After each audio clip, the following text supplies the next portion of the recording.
Assalamualaikum dan salam sejahtera.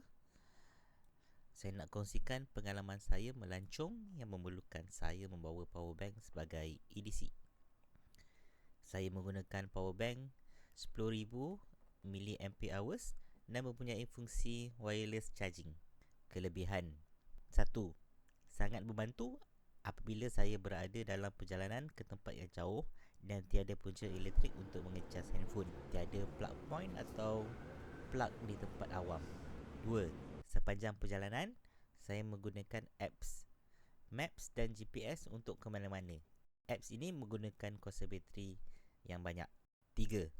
Dalam perjalanan, saya juga menggunakan telefon untuk mengambil gambar di tempat-tempat yang menarik.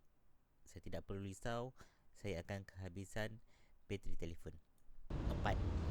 Power bank juga sebagai backup semasa saya menunggu pakaian dibasuh di dobi layar diri. Sambil mendobi, boleh layan Netflix K-drama ketiga episod. Kelemahan: 1.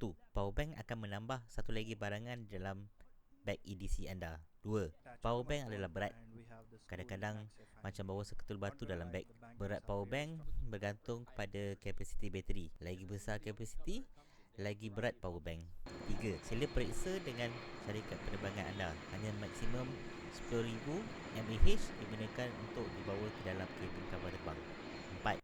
Bateri di dalam power bank mempunyai risiko kebakaran atau letupan. Jika tanda-tanda power bank perlu ditukar sudah ada, seperti tidak dapat menyimpan kuasa bateri di dalam bateri dan keadaan bateri yang menggelempung atau gemuk. Kongsikan pengalaman anda dan menangi power bank ini.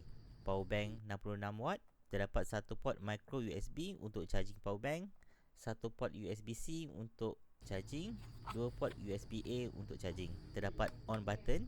Peratus kapasiti bateri akan dipaparkan apabila ditekan. Sila baca peraturan di bawah untuk maklumat lanjut. Sekian, terima kasih.